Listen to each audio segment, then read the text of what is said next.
नमस्कार, SBT news में आपका स्वागत है। पेश है 2 मई गुरुवार सुबह 11:15 बजे राजस्थान की बड़ी खबरें।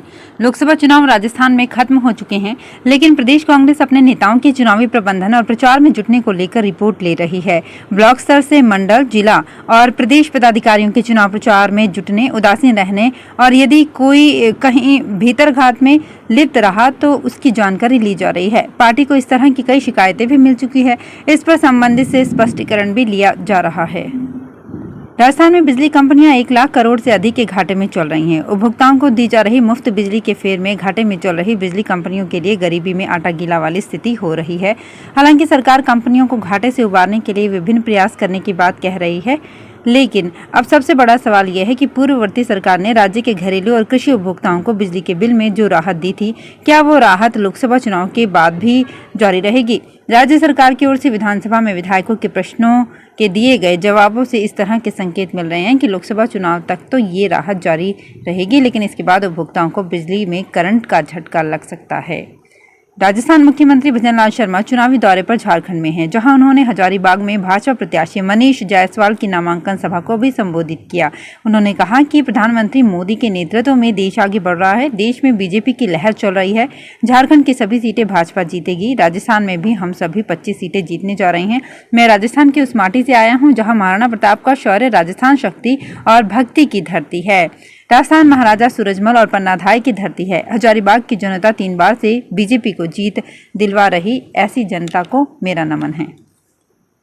पहले हम सुनते थे कि चुनाव के दौरान बूथ कैप्चरिंग होती है। बाहुबली प्रत्याशियों और उनके कार्यकर्ताओं की ओर से बूथ से मतपेटियां लूट ली जाती थी। अब ईवीएम से मतदान हो रहा है तो कांग्रेस के कई नेताओं को ईवीएम कैप्चरिंग की आशंका सता रही है। कांग्रेस के नेताओं को डर है कि जिन बूथ पर उनके समर्थन में ज्यादा वोटिंग हुई, उन बूथ की ईवीएम गायब की जा सकती है। ऐसे में प्रत्याशियों ने ईवीएम की निगरानी के लिए पर्सनल सिक्योरिटी गार्ड लगा दिए हैं। मतदान प्रक्रिया संपन्न होने के बाद सभी ईवीएम जिला संग्रहण केंद्र यानी स्ट्रांग रूम में रखी हुई हैं। उन स्ट्रांग रूम के बाहर नेताओं के कुछ कार्यकर्ता निगरानी के लिए 24 घंटे तैनात हैं। पीटीईटी 2024 के लिए आवेदन का अंतिम मौका 6 मई है। समन्वयक डॉक्टर आलोक चौहान ने बताया कि अभ्यर्थियों की मांग पर आवेदन की अंतिम तिथि अब 6 मई कर दी गई है। इससे पूर्व अंतिम तिथि 30 अप्रैल 2024 थी। अभी तक पीटीईटी के लिए 4,574 अभ्यर्थियों ने आवेदन किया है, जबकि पिछले साल 5,21,000 आवेदन हुए थे। 2 वर्षीय और 4 वर्षीय इंटीग्रेटेड बीए, बीएड और बीएससी बीएड पाठ्यक्रमों में प्रवेश के लिए ये परीक्षा ली जाएगी। अनुपमा टीवी सीरियल की एक्ट्रेस रूपाली गांगुली ने बुधवार को भाजपा ज्वाइन कर ली है। भाजपा के जनरल सेक्रेटरी विनोद तावड़े ने उन्हें दिल्ली की पार्टी हेडक्वार्टर में सदस्यता दिलाई। रूपाली ने कहा कि विकास के महायज्ञ में अपने योगदान के लिए मैंने भाजपा की सदस्यता ली है। उनके साथ एस्ट्रोलॉजर अमेय जोशी भी पार्टी में शामिल हुए। बांसवाड़ा में लोकसभा चुनाव 2024 में तेजी से उभर कर आई भारतीय आदिवासी पार्टी में बड़ी उठापटक हुई है। चुनाव के दूसरे फेज में हाल ही में हुए मतदान के बाद पार्टी के प्रचार की मुहिम में उम्मीद के मुताबिक काम नहीं करते हुए अपना मतलब साधने की हरकतों पर उदयपुर लोकसभा क्षेत्र में राष्ट्रीय स्तर से लेकर मंडल कार्यकारिणी तक के सभी पदाधिकारी पदच्युत कर दिए गए हैं। पार्टी के राष्ट्रीय अध्यक्ष मोहन लाल रोत ने इस संबंध में आदेश जारी किया है। रक्षा अनुसंधान एवं विकास संगठन ने नई पीढ़ी की मिसाइल आधारित हल्की टारपीडो प्रणाली स्मार्ट का बुधवार को सफल परीक्षण किया। ओडिशा के तटीय क्षेत्र में डॉक्टर एपीजे अब्दुल कलाम द्वीप से किए गए इस परीक्षण से नौसेना की पनडुब्बी रोधी मारक क्षमता में इजाफा होगा और अब नौसेना पारंपरिक रेंज से अधिक दूर तक मार करने में सक्षम होगी। इस प्रणाली का डिजाइन और विकास डीआरडीओ ने किया है। रक्षा मंत्री राजनाथ सिंह ने इस प्रणाली के सफल परीक्षण पर बधाई देते हुए कहा है कि इससे नौसेना की मारक क्षमता बढ़ेगी। जयपुर में यातायात एवं महिला सुरक्षा जन जागरूकता अभियान सुरक्षा मान सम्मान के तहत बुधवार को जयपुर कमिश्नरेट पुलिस ने वाहन रैली निकाली। इस वाहन रैली का flag of Jaipur commissioner Biju George Joseph police ने किया। इस दौरान Jaipur police commissionerate, Jaipur traffic police और निर्भया की टीम मौजूद थी। ये वाहन रैली गवर्नमेंट हॉस्टल से संसार चंद्र रोड, संजय सर्किल, चांदपोल, छोटी चौपड़, अजमेरी गेट, यादगार तिराहा, अशोक टी पॉइंट, अशोका मार्ग, गवर्नमेंट प्रेस, MES से गवर्नमेंट हॉस्टल से निकली।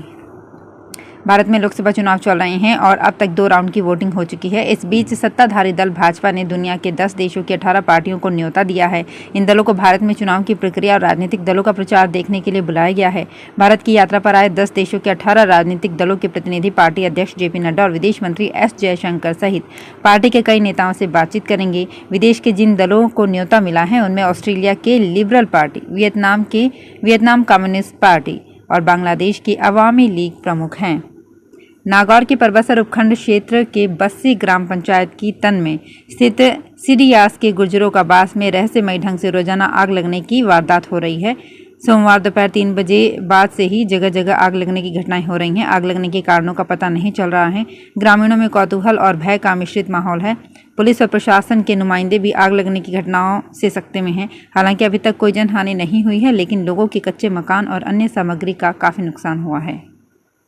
अधिकांश किशोर पहले से ही पर्याप्त नींद की समस्या से संघर्ष कर रहे हैं। अब विशेषज्ञों ने पता लगाया है कि जो बच्चे, खासकर लड़कियां, स्कूल में ज़्यादा लोकप्रिय होती हैं, उन्हें नींद संबंधी समस्या ज़्यादा होती है और इसी वजह से वे अक्सर थकान भी महसूस करते हैं। स्वीडन में ओरेब्रो विश्वविद्यालय की एक टीम ने 1300 किशोरों से ये बताने को कहा है कि उन्हें हर रात कितनी नींद आती है। उन्हें अधिकतम 3 मित्रों को नामांकित करने के लिए भी कहा गया है। जिन लोगों को सबसे अधिक नामांकन प्राप्त हुए हैं, उन्हें अधिक लोकप्रिय के रूप में परिभाषित किया गया। विश्लेषण से पता चला कि लोकप्रिय किशोर अपने साथियों की तुलना में कम सोते हैं, जिससे हर रात उनकी 27 मिनट तक की नींद बर्बाद हो जाती है।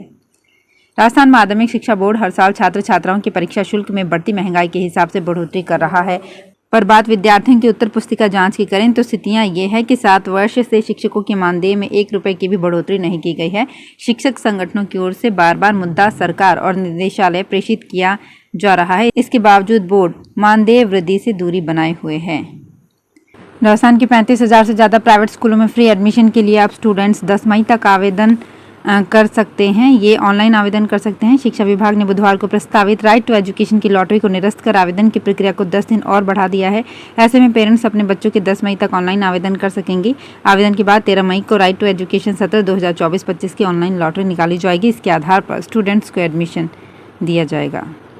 प्रधानमंत्री नरेंद्र मोदी की मिमिक्री करने वाले श्याम रंगीला पीएम के सामने चुनाव लड़ने जा रहे हैं। श्याम रंगीला वाराणसी लोकसभा सीट से पीएम मोदी के सामने निर्दलीय नामांकन दाखिल करेंगे।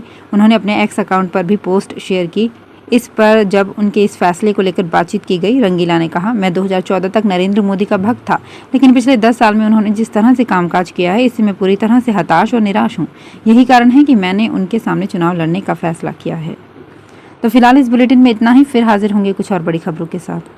अगर आप भी अपने आसपास की छोटी बड़ी और महत्वपूर्ण खबरों से अपडेट रहना चाहते हैं तो सब्सक्राइब कीजिए हमारे चैनल एसपीटी न्यूज को और प्रेस कीजिए बेल आइकन पर।